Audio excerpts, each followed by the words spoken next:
जय हिंद। देखिए इस वीडियो में समझते हैं कि पुरुष का शुक्राणु ये कब तक जीवित रह सकता है। लेकिन इसके तीन तो क्या होते हैं कंडीशन।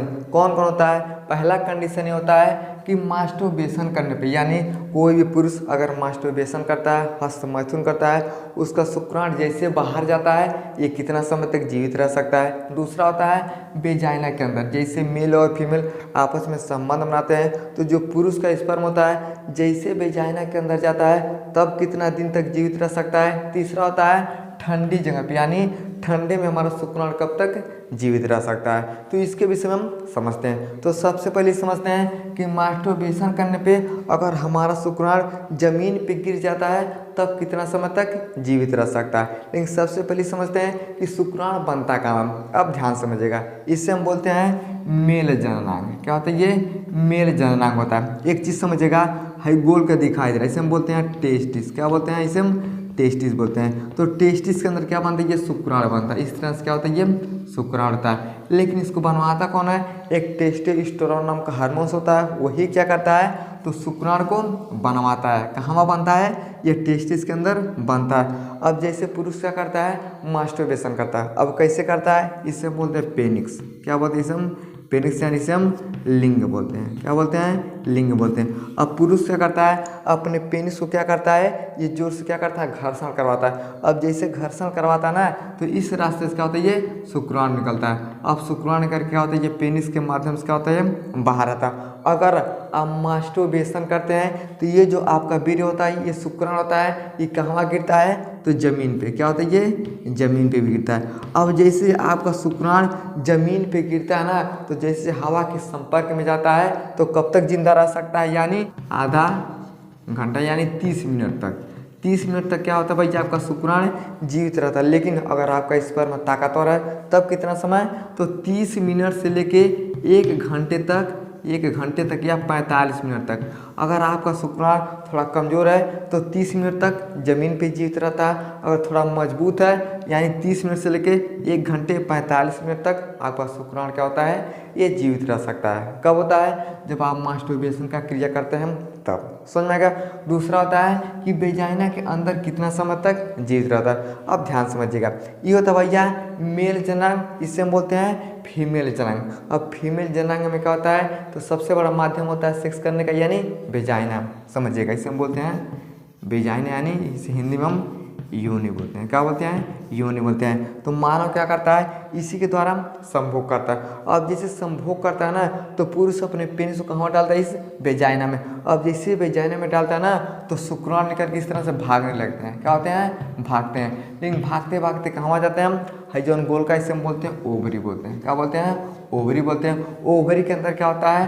तो अंडा होता है। क्या होता है? अंडा होता है। अब समझिए, ओवरी के अंदर जो अंडा होता है और जो शुक्राणु होते हैं ये दोनों एक साथ मिलते हैं तब क्या होता है? एक बच्चे का जन्म होता है। लेकिन बाहर कितना समय जीवित था भैया? आधा घंटा। बहुत ज़्यादा जीवित रहेगा तो 1 घंटा। लेकिन जैसे ही वेजाइना के अंदर चला जाता है तब इसको क्या होता है भैया? इंतजार करना होता है। किसका इंतजार करना होता है? तो अंडे का इंतजार करना होता है। इस कंडीशन में ये बेचारा 2 से 3 दिन तक जीवित रहता है। कितना? 2 से 3 दिन। लेकिन अगर आपका शुक्राणु मजबूत है तो 5 दिन तक ये जीवित रह सकता है। अब आप बताइए, बाहर गिरा, हवा के संपर्क में आ गया बेचारा। अब जैसे हवा के संपर्क में जाता है तो बहुत कम टाइम तक जीवित रहता है। लेकिन जैसे ही अंदर चल जाता है ये तरल में चल जाता है। अब जैसे ठंडे जगह पे जाता है ना तो ज़्यादा देर तक जीवित रहता है। लेकिन काहे जीवित रहता है भैया? क्योंकि इसे अंडे से मिलना होता है और एक बच्चे का निर्माण करना होता है। इसलिए अगर आपका स्पर्म मजबूत है तो 5 दिन तक ये जीवित रहता है। कहाँ रहता है? यानी वेजाइना के अंदर जैसे चला जाता है तो 2 से लेके 3 दिन तक। लेकिन बहुत ज़्यादा मजबूत है तो 5 दिन तक ये क्या होता है? वेजाइना के अंदर जीवित रहता है। कौन जीवित रहता है? ये स्पर्म। समझ में गया? अगला होता है भैया ये ठंडे जगह पे कितना जीवित रह सकता है। तो समझिए, आजकल नया सिस्टम आ गया है। नया सिस्टम में क्या हो रहा है भैया? आपका जो स्पर्म होता है उसको फ्रीज कर दिया जाता है। कितना पे? समझिए, अगर -196 डिग्री पे, यानी -196 डिग्री पे सेल्सियस तापमान पे अगर इसको हम रख देते हैं ना तो कई साल तक, 10 साल तक, 20 साल तक 50 साल तक भी आपका जो स्पर्म होता है ये जीवित रहता है। कहाँ रहता है भैया? क्योंकि जो स्पर्म होता है ये ठंडे जगह पे अच्छे से काम करता है। इसलिए अगर आप गर्म पानी में नहाते हैं, गर्म जगह पे ज़्यादा रहते हैं तो आपका शुक्राणु क्या होता है? कमज़ोर होता है। लेकिन अगर आप ठंडे जगह पे रहते हैं आपका जो शुक्राणु होता है ये मजबूत होता है। इसलिए भगवान ने क्या किया भैया? इस टेस्टिस को कहाँ बनाया है? तो हमारे शरीर के बाहर बनाया है। और यहाँ का तापमान क्या होता है? हमेशा ठंडा होता है। इसलिए अगर आपका शरीर का तापमान अगर गर्म हो जाएगा, बहुत ज़्यादा गर्म होने लगेगा ना, तो तब भी क्या होता है? टेस्टिस का जो जगह होता है हर वक्त क्या होता है? ये ठंडा रहता है। काहे रहता है? क्योंकि ठंडी जगह पे शुक्राणु क्या होते हैं? अधिक बनते हैं। इसलिए -196 डिग्री पे अगर आपके शुक्राणु को ठंड में रख दिया जाएगा तो कई दशकों तक क्या होता है? ये जीवित रहता है। यानी ये 3 कंडीशन होता है। मास्टरबेशन करते हैं, इस पर में क्या होता है? बाहर आता है। अब जैसे बाहर आता है, अगर कमज़ोर है तो आधा घंटा, थोड़ा मजबूत है तो 45 मिनट से लेके 1 घंटे तक जीवित रह सकता है। लेकिन जैसे वेजाइना के अंदर जाता है, यहाँ पे तरल होता है, ठंडा होता है, ठंडा होने के नाते और अंडे से मिलना होता है, इसलिए ये 3 से लेके 5 दिन तक जीवित रहता है। लेकिन अगर फ्रीज करवाना चाहते हैं तो -196 डिग्री अगर ठंड में रख दिया जाएगा ना तो कई दशकों तक ये